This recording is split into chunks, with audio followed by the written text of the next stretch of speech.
금요일 새벽 예배를 하나님 앞에 올려드리겠습니다. 전도서 7장 1절부터 14절까지의 말씀입니다. 좋은 이름이 좋은 기름보다 낫고 죽는 날이 출생하는 날보다 나으며 초상집에 가는 것이 잔치집에 가는 것보다 나으니 모든 사람의 끝이 이와 같이 됨이라. 산자는 이것을 그의 마음에 둘지어다. 슬픔이 웃음보다 나음은 얼굴에 근심하는 것이 마음에 유익하기 때문이니라. 지혜자의 마음은 초상집에 있으되 우매한 자의 마음은 혼인집에 있느니라. 지혜로운 사람의 책망을 듣는 것이 우매한 자들의 노래를 듣는 것보다 나으니라. 우매한 자들의 웃음소리는 손 밑에서 가시나무가 타는 소리 같으니 이것도 헛되니라. 탐욕이 지혜자를 우매하게 하고 뇌물이 사람의 명철을 망하게 하느니라. 일의 끝이 시작보다 낫고 참는 마음이 교만한 마음보다 나으니 급한 마음으로 노를 바라지 말라. 노는 우매한 자들의 품에 머무름이니라. 옛날이 오늘보다 나은 것이 어찌미냐 하지 말라. 이렇게 묻는 것은 지혜가 아니니라. 지혜는 유상같이 아름답고 햇빛을 보는 자에게 유익이 되도다. 지혜의 그늘 아래에 있음은 돈의 그늘 아래에 있음과 같으나 지혜에 관한 지식이 더 유익함은 지혜가 그 지혜 있는 자를 살리기 때문이니라. 하나님께서 행하시는 일을 보라. 하나님께서 굳게 하신 것을 누가 능히 곧게 하겠느냐. 형통한 날에는 기뻐하고 곤고한 날에는 뒤돌아 보아라. 이 두 가지를 하나님이 병행하게 하사 사람이 그의 장래 일을 능히 헤아려 알지 못하게 하셨느니라. 아멘. 알렉산더 대왕의 아버지였던 빌립에게는 매일 정시에 와서 같은 내용을 말하게 했던 시종이 있었습니다. 그 시종은 매일 같은 시간에 빌립을 찾아와서 왕이 무엇을 하든지 상관없이 왕은 반드시 죽을 것입니다 라고 말했다고 합니다. 왕은 이러한 반복을 통해서 인간으로서의 자신의 한계를 매일 되새겼던 것입니다. 젊음도 제국도 그 어떤 것도 영원하지 않다는 것입니다. 그러므로 우리는 마냥 웃을 것이 아니라 근심해야 하는 것입니다. 삶에 대한 진지한 성찰, 인생의 종착지가 어디인지를 생각할 때 더 나은 삶을 위해서 방향을 교정할 수 있기 때문에 그렇습니다. 오늘 말씀은 유한한 삶 가운데서 영원을 꿈꾸는 삶, 그것을 위한 더 나은 삶의 모습이 어떤 것인지를 알려주고 있습니다. 오늘 말씀은 무엇은 무엇보다 낫다라고 하는 형태의 비교로 되어 있는데 지혜자와 우매자의 두 가지 삶을 비교하며 더 나은 삶의 태도를 우리에게 제시해주고 있습니다. 인간은 유한한 존재이죠. 하지만 우리는 때때로 내가 인생의 마지막을 향해 달려가고 있다는 사실을 망각할 때가 많습니다. 일이 잘 풀리고 행복한 시간을 보낼 때 더욱 그러합니다.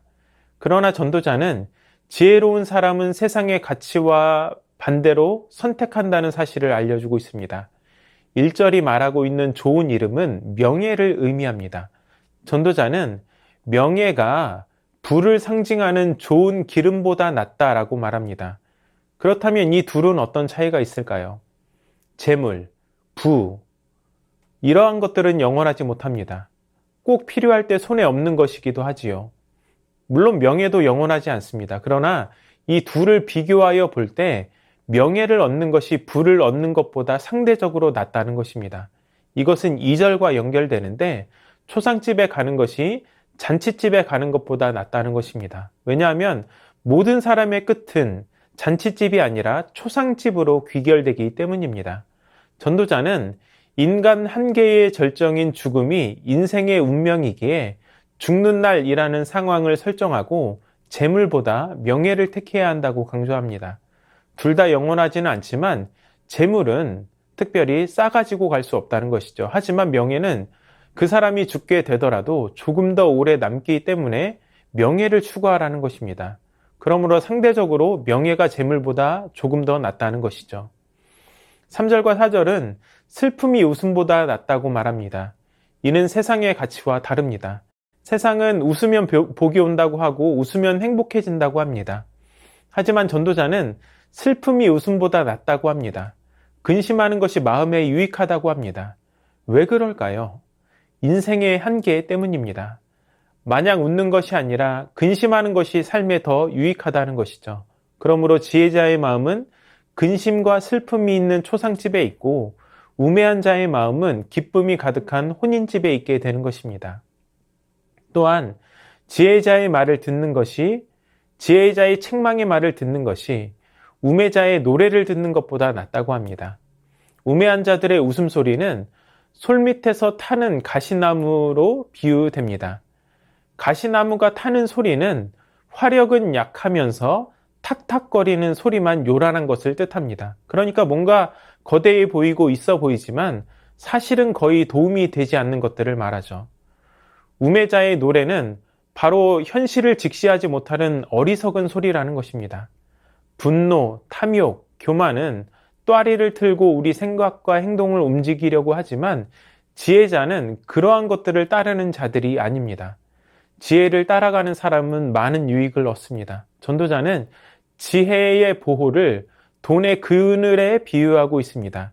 돈이 인생의 어려움으로부터 사람을 어느 정도 보호해 주는 것처럼 지혜도 우리 인생을 보호해 준다는 것이죠. 나아가 지혜는 돈이 줄 수 없는 생명까지도 준다는 것입니다. 그렇다면 우리는 어떻게 지혜를 따라 살아갈 수 있을까요? 우리는 어디에서 지혜를 얻을 수 있습니까? 바로 하나님입니다. 잠언 2장 6절은 이렇게 말씀하고 있습니다. 대저 여호와는 지혜를 주시며 지식과 명철을 그 입에서 내심이며, 이렇게 말씀을 하고 있습니다. 참된 지혜는 우리 하나님으로부터 온다는 것입니다. 우리는 세상 사람들이 말하는 세상의 지혜가 아니라 하나님께서 주시는 지혜를 따라 살아가야 합니다. 하나님을 경외하고 하나님을 더 알고자 하는 자세로 하나님의 말씀인 성경을 대해야 하는 것입니다.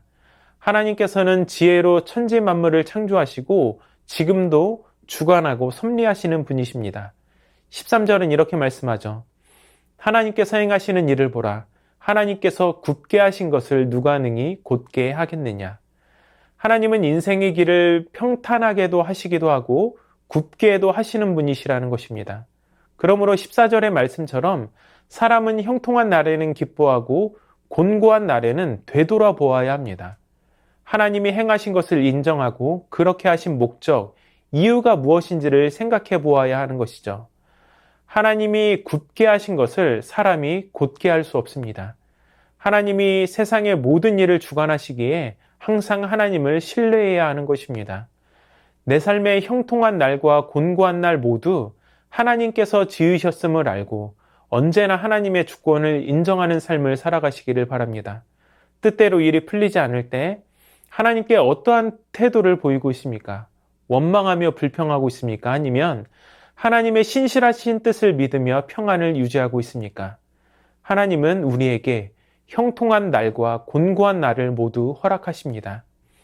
우리 앞으로 어떠한 날이 펼쳐질지 결코 다 알 수 없지만 하나님은 어떤 상황 속에서도 신실하시며 우리와 함께 하신다는 사실을 잊지 마시기를 바랍니다.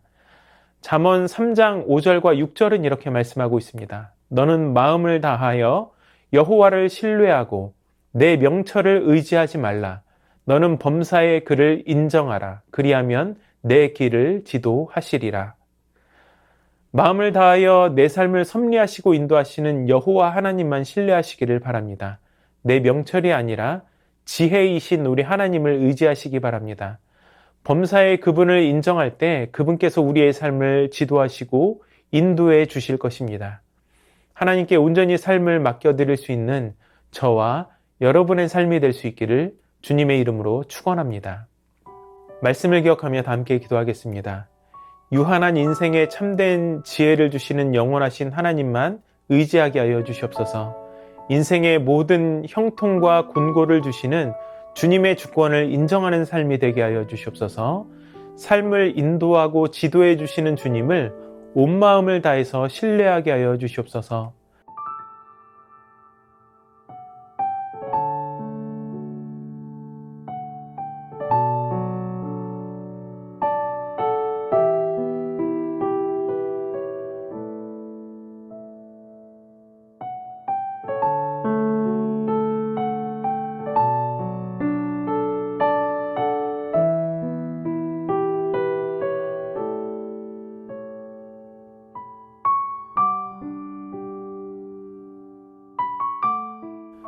나라와 열방을 위해서 기도하겠습니다.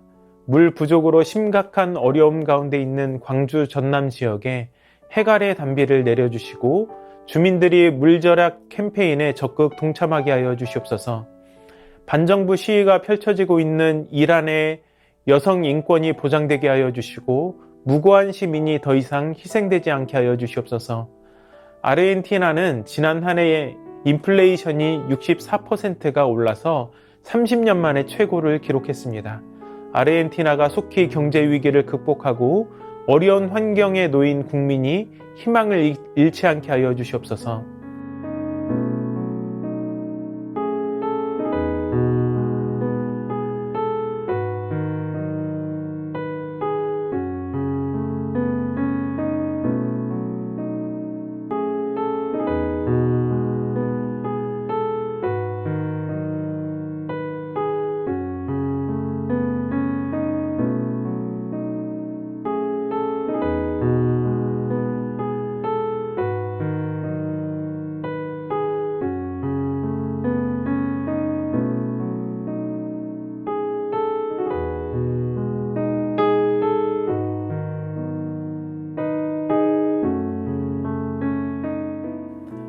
교회를 위해서 기도하겠습니다. 담임 목사님과 그 가정을 지켜주시고 늘 은혜 안에 강건케 하여 주시옵소서.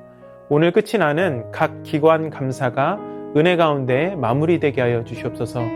교회에 김장을 하는 가운데 많은 성도들이 참여하게 하시고 사랑의 박스, 군 자녀 위문품 전달을 통해서 주님의 따뜻한 온기와 사랑이 전해질 수 있게 하여 주시옵소서.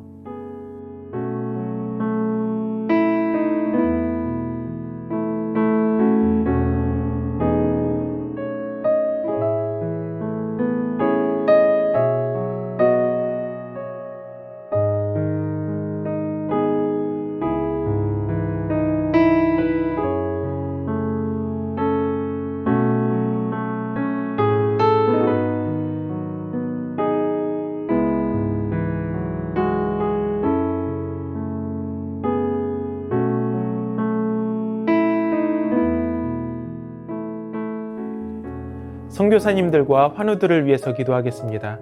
과테말라 도익찬 노행자 선교사님을 위해 기도합니다. 위험한 가운데서도 지켜주시도록 기도해 주셔서 감사를 드립니다. 접촉사고에 후유증 없이 늘 건강하실 수 있도록 여러 사역을 통하여 뿌려진 씨앗들이 아름다운 열매를 맺을 수 있도록 주님께서 보여주신 선교센터 부지를 적당한 가격으로 매각하거나 기부할 수 있는 믿음을 땅 주인에게 주시도록 그 땅이 하나님의 도피성이 되어 가난하고 고통받는 영혼들이 위로와 쉼을 얻고 주님을 만날 수 있는 공간이 될 수 있도록 노방전도와 왕진, 독거노인 섬김 등 구제사역이 활발하게 지속될 수 있도록 호수 주위의 12제자 마을로 순회사역이 이어질 수 있도록 방글라데시, 스리랑카의 박수키 선교사님을 위해 기도하실 때 방글라의 시드센터를 통해서 예수님의 복음의 통로가 되고 그 지역에 선한 영향력을 흘려보낼 수 있도록 스리랑카에서 언어를 익히는 데 지혜와 지식을 더해줄 수 있도록 스리랑카 위에 주의 긍휼을 부어주시고 정치, 경제, 사회가 안정되도록 사역을 할 때 예수님의 겸손과 사랑으로 할 수 있도록 환우를 위해서 기도합니다. 이기범 집사님, 강동엽 어린이, 김승군 권사님, 권호순 권사님, 이민환 권사님, 신현환 권사님, 추명우 성도님, 추승민 형제님, 이춘실 집사님, 김인혜 집사님, 최혁기 성도님, 이길태 집사님, 김찬준 집사님, 김영자 권사님, 정순군 권사님, 김봉남 권사님, 김광순 집사님, 박문천 집사님, 노성빈 형제, 최혜랑 집사님 아버님, 이 시간 선교사님들과 환우들을 위해서 기도하시고 개인의 기도로 하나님 앞에 나아가도록 하겠습니다.